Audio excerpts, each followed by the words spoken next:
بسم اللہ الرحمن الرحیم۔ محترم سامعین مناظرین، السلام علیکم ورحمۃ اللہ وبرکاتہ۔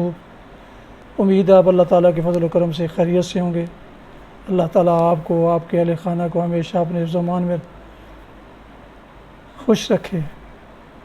راہ ہدایت و نجات کے سلسلے کا ولاگ القرآن و حدیث پیش کرنے جا رہا ہوں۔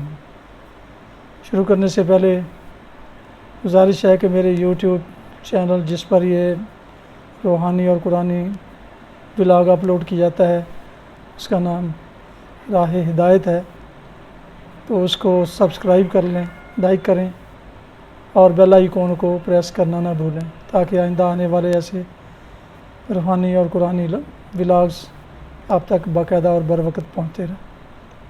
شروع کرتے ہیں القرآن و حدیث۔ اعوذ باللہ من الشیطان الرجیم، بسم اللہ الرحمن الرحیم۔ یا ایھا الذین آمنوا لا تأکلوا الربا اضعافا مضاعفہ واتقوا اللہ لعلکم تفلحون۔ واتقوا النار التی اعدت للکافرین واطیعوا اللہ والرسول لعلکم ترحمون۔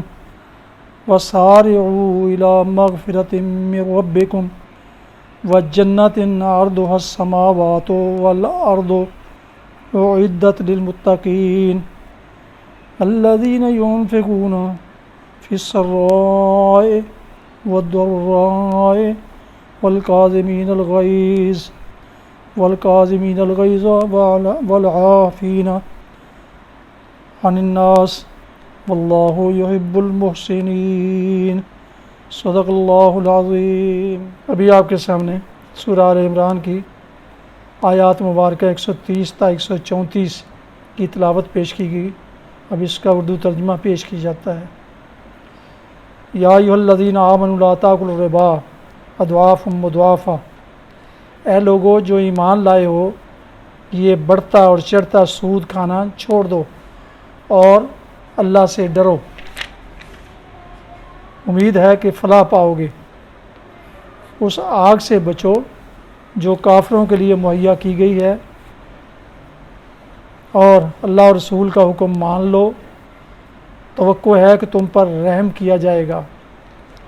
دوڑ کر چلو اس راہ پر جو تمہارے رب کی بخشش اور اس جنت کی طرف جاتی ہے جس کی وسعت زمین اور آسمانوں جیسی ہے، اور وہ ان خدا ترس لوگوں کے لیے مہیا کی گئی ہے جو ہر حال میں اپنے مال خرچ کرتے ہیں، خواہ بدحال ہوں یا خوشحال، جو غصے کو پی جاتے ہیں اور دوسروں کے قصور معاف کر دیتے ہیں۔ ایسے نیک لوگ اللہ کو بہت پسند ہیں۔ ان آیات مقدسہ کی تفسیر بیان کی جاتی ہے۔ یہ بڑھتا اور چڑھتا سود کھانا چھوڑ دو۔ احد کی شکست کا بڑا سبب یہ تھا کہ مسلمان کامیابی کے موقع پر مال کی طمع سے مغلوب ہو گئے اور اپنے کام کو تکمیل تک پہنچانے کے بجائے غنیمت لوٹنے میں لگ گئے۔ اس لیے حکیم مطلق نے اس حالت کی اصلاح کے لیے زر پرستی کے سرچشمے پر بند باندھنا ضروری سمجھا اور حکم دیا کہ سود خواری سے باز آؤ، جس میں آدمی رات دن اپنے نفع کے بڑھنے اور چڑھنے کا حساب لگاتا رہتا ہے، اور جس کی وجہ سے آدمی کے اندر روپے کی حرص بے حد بڑھتی چلی جاتی ہے۔ ایسے نیک لوگ اللہ کو بہت پسند ہیں۔ سود خواری جس سوسائٹی میں موجود ہوتی ہے، اس کے اندر سود خواری کی وجہ سے دو قسم کے اخلاقی امراض پیدا ہو جاتے ہیں۔ سود لینے والوں میں حرص و طمع، بخل اور خود غرضی، اور سود دینے والوں میں نفرت، غصہ اور بغض و حسد۔ احد کی شکست میں ان دونوں قسم کی بیماریوں کا کچھ نہ کچھ حصہ شامل تھا۔ اللہ تعالیٰ مسلمانوں کو بتاتا ہے کہ سود خواری سے فریقین میں جو اخلاقی اوصاف پیدا ہوتے ہیں ان کے بالکل برعکس انفاق فی سبیل اللہ سے یہ دوسری قسم کے اوصاف پیدا ہوا کرتے ہیں، اور اللہ کی بخشش اور اس کی جنت اسی دوسری قسم کے اوصاف سے حاصل ہو سکتی ہے، نہ کہ پہلی قسم کے اوصاف سے۔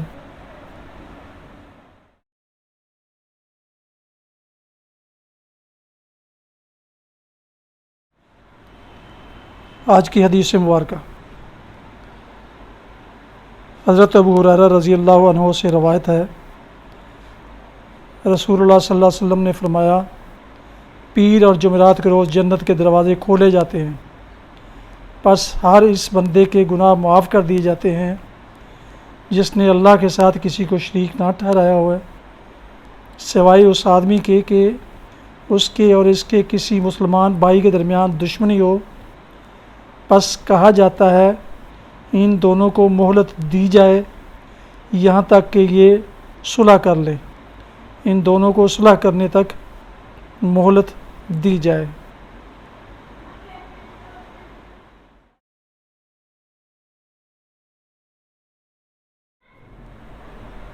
ناظرین و سامعین محترم، یہ تھا کہ راہ ہدایت و نجات کے سلسلے کا ولاغ القرآن و حدیث، جس میں سورہ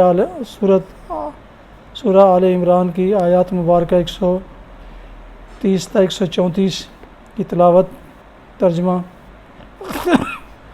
اور تفسیر بیان کی گئی۔ اس کے علاوہ کہ حدیث مبارکہ بھی آپ کی خدمت میں پیش کی گئی۔ درخواست ہے دوبارہ کہ جن دوستوں نے ابھی تک میرے یوٹیوب چینل راہ ہدایت کو سبسکرائب نہیں کیا، اور سبسکرائب کر کے لائک کر کے اور بیل آئیکن کو ضرور پریس کر دیں تاکہ آنے والے ایسے روحانی اور قرآنی ولاگز ان تک باقاعدہ اور بر وقت ملتے رہیں۔ اللہ تعالیٰ آپ کا حامی و ناصر ہو۔ اللہ تعالیٰ آپ کو، آپ کے اہل خانہ کو ہمیشہ اپنے حفظ و امان میں رکھے، آمین۔ اپنا بہت خیال رکھیے گا، دعاؤں میں پاک وطن، والدین، اعزاء اقارب، دوستوں کے علاوہ اس ناچیز کو بھی شامل کر لیں تو انتہائی مشکور ہوں گا۔ شکریہ۔ السلام علیکم ورحمۃ اللہ وبرکاتہ۔ پاکستان زندہ باد۔